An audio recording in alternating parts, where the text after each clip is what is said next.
5 party ဆော့တဲ့ပွဲမှာငါတို့တင်က၄កောင်လုံးကတော်တော်လေးကိုဖေးနေပြီကွာငါတို့တင်ကအကောင့်တွေကဒီပွဲရှုံးပြီးလို့တော့ပြောနေပြီကွာငါကကလောက်ကင်ထားတယ်ပြီးတော့ဟိုဘက်မှာပါလာတဲ့ကောင်တွေက Fandrin တို့ Ruby တို့ Aster တို့လုံးဝကိုအမားတွေကြီးပဲကွာဒီလိုပွဲမျိုးမဖေးအောင်ဆော့ပြီးတော့ဘယ်လိုမျိုးယုံပြမလဲဆိုတော့မင်းတို့တစ်ချက်ရှိုးကြည့်လိုက်ကွာကလောက်ကင်ထားလို့ဟိုဘက်မှာအမားတွေပါလာပြီးဆိုရင်အမားတွေကိုပြစ်နိုင်ဖို့ဆိုရင်အရေးကြီးတဲ့ item ၄ခုပြောပြမယ်ကွာ Crossing Side Demon Hunter Golden Star နဲ့ Malefic Gun ရေကွာဒီ item ၄ခုပြီးရင်ဘလောက်မှလည်းတန့်ဝဲဖြစ်ဖြစ်မခံစားနိုင်ဘူးကွာဒီပွဲမှာအာလီကငါတကောင်ပဲတတာကွာကျန်တဲ့၄ကောင်လုံးကတော်တော်လေးကိုဖေးနေတာဒီလို mid game ပတ်တဲမှာဆိုငါတို့ကဘလို့ချောက်ရှုံးနေတာကွာငါတို့လည်းပတ်တဲဖီကွာတော့ဟိုဘအကောင်တွေကအသေးအတန်ကိုတာဝါချိုးဖို့တက်လာတာကွာဒီလိုအချိန်မှာဘာလို့မလဲဆိုရင်လင်းကိုသာကြော်ပြီးတော့ရှင်းပလိုက်ကွာဒီလိုမျိုးလင်းကြော်ရှင်းဟိုဘအကောင်တွေကိုအာယုံလိုက်နှောက်ဖိုင်းရတာခန့်အောင်လုံးလို့ရတာဆိုလို့ကလောက်တကောင်ပဲရှိတယ်ကွာဒီလိုမျိုးလင်းကြော်ရှင်းလိုက်ခြင်းအပြင်ဘလို့မျိုးအကျိုးကျေးဇူးတွေရမလဲဆိုတော့ဒီလိုအခြေအနေမျိုးမှာမင်းတို့ကြည့်ဟိုဘအကောင်တွေကလော့အေးစေးတက်လို့ရတဲ့အခြေအနေရောက်နေပြီကွာအ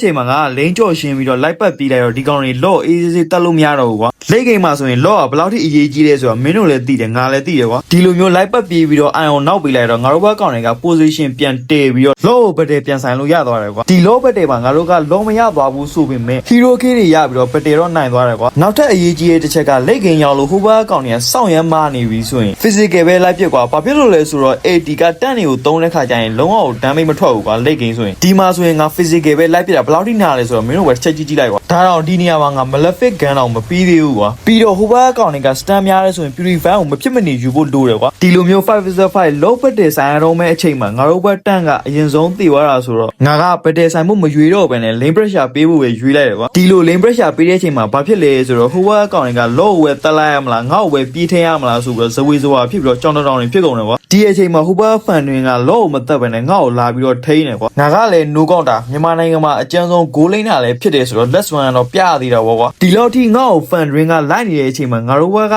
ကောင်တွေက low ကိုမြင်လေးယူလိုက်တင်တာကွာဒီနေရာမှာဟိုဘက်က fan တွေကတော်တော်လေးကိုနှထင်ထိနေနေနဲ့တူတယ်ကွာ low ကိုအေးစေးသွားမြူပဲနဲ့ငါ့ကိုအတင်းနေလိုက်တက်နေတာကွာဒီကောင်ကတကောင်နဲ့ထိန်းလို့မရအောင်ဆိုတော့ဒီတော့၅ကောင်လုံးခေါ်ချလာတာကွာဒီနေရာမှာဒါ fan တွေတယောက်တည်းငါ့ကိုထိန်းမဲဆိုရင်ဒီကောင်ဘယ်လိုမှထိန်းမနိုင်ဘူးကွာငါဒီလိုလုတ်ပေးလိုက်တော့ low bet တွေကို 5v5 ပြန်ပြီးတော့ဆိုင်လို့ရသွားတယ်ကွာဒီဘက်ထဲမှာငါတို့ဘက်က LA က format ကိုအလှလေးဖန်ပြလိုက်တော့တော်တော်လေးကိုကောင်းသွားတယ်ကွာဒီအချိန်မှာငါကလည်းတော်တော်လေးကို damage ထွက်နေပြီဆိုတော့ easy ပဲလိုက်ပစ်ပေးလိုက်တယ်ကွာလော့လည်းရသွားတယ်ဟိုဘက်ကောင်တွေကလည်း၄ကောင်လောက်ရှိုးသွားတာဆိုတော့ easy ပဲ hack ကောင်တက်ပြီးတော့အံ့ပေးလိုက်တော့နိုင်သွားတာပေါ့ကွာ